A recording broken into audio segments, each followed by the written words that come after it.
박종수 전 러시아 공사를 전화로 연결해서 한번 현재 상황을 한번 알아보도록 하겠습니다. 네, 여보세요. 연결됐나요? 여보세요. 예, 안녕하세요. 네, 안녕하십니까. 아, 정말 이게 조금 사실 안타까운 상황이고 이렇게까지 되지는 말기를 바랬는데 어쩔 수 없습니다만, 네, 한번 여쭤보겠습니다. 지금 러시아가 우크라이나 그 동부, 남부, 북부 3면에서 일제히 공격을 시작을 했고 지상군도 지금 진입했다 이런 얘기까지 나오고 있습니다. 결국은 전면전으로 간다 이렇게 봐야 되겠습니까? 글쎄요, 지금 러시아 입장에서는 이거를 네. 전쟁으로 보는 게 아니라, 아, 그 돈바스 지역, 네. 그 분리된 독립 국가에 대한 어떤 그 평화 유지군이라는 그런 그렇죠. 그 명분을 가지고 지금 군대를 파견하는 걸로 알고 있습니다. 그러니까 지금 그러니까 러시아에서는 그 얘기를 계속하는 거 아니겠습니까? 우리가 뭐 니네를 침략하려는 게 아니라 너네들의 평화를 위해서 조금 군사적으로 동원해서 도와주는 것뿐이다. 여기가 정리가 되면 우리는 나올 거다. 이런 얘기를 했다는 거죠. 그렇죠. 그러니까 일종의 그 명분을 이제 쌓기를 하는 거죠. 네. 이 명분 쌓기는 옛날 크림반도 때도 유사한 그런 그 로드력으로 갔었거든요. 네. 이번에도 같은 방식으로 지금 진행된다고 봅니다. 아, 이게 우크라이나 사태의 그 본질을 단순히 러시아하고 우크라이나하고의 그 충돌이나 전쟁으로 보는 것은 좀 너무 근시안적인 그런 그 성과라고 봅니다. 오히려 네. 지금 러시아하고 미국 간의 헤게모니 쟁탈전의 그런 연속성상에 있고 또 특히 이번 그 우크라이나 사태는 그 하이브리드 전쟁의 어떤 그 양상을 보이고 있다는 거죠. 하이브리드 고대, 전쟁이요. 고대의 뭐 심리전, 엎어놓기, 뭐 무력 시위, 그러면서 또 부분적인 어떤 그 무력 동원, 뭐 이런까지 같이 하는 거죠. 네. 그렇지만 종합적으로 볼 때 어떤 그 전쟁으로까지 가는 거는 아닐 거라는 게 제 생각입니다.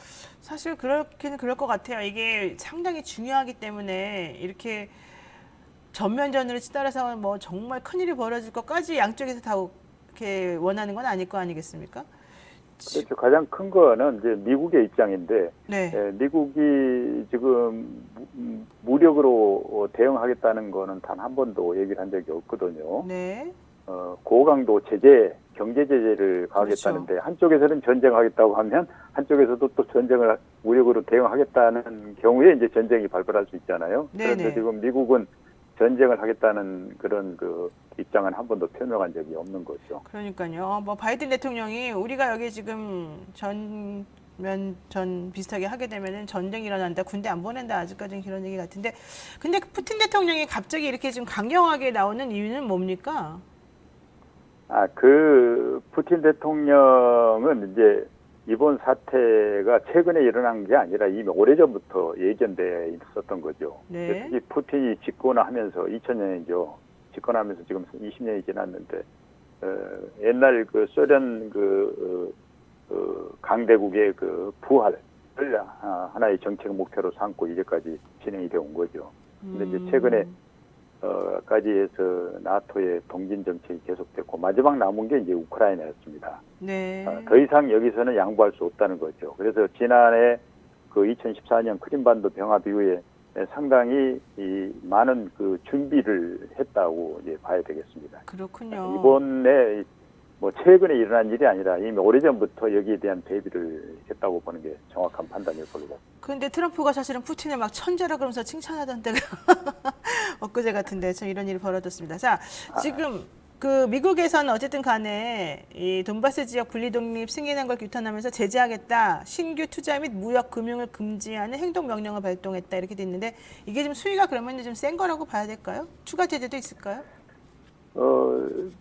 당연히 세죠. 네. 미국이 이번 그 우크라이나 사태를 계기로 해서 러시아의 그 초강력 지옥 같은 그런 경제 제재를 가하겠다고 이제 발표를 했지 않습니까? 네네.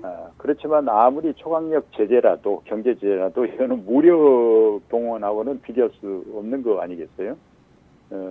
그리고 오래전부터 러시아는 이러한 그 경제 제재에 대한 그 준비를 해왔다고 봅니다. 이미 이 크림반도 사태 이후에 러시아의 그 제조업이나 기타 뭐 외환 보유 같은 경우도 이제 이 금으로 많이 대체를 했고요. 달러 비중이 지금 한 16% 정도밖에 안 되는 거죠. 네. 그러니까 제재에 따르는 그런 그 휴유증을 최소화시키려는 그런 그 준비를 이제 해왔다고 봐야 될 것 같습니다. 네.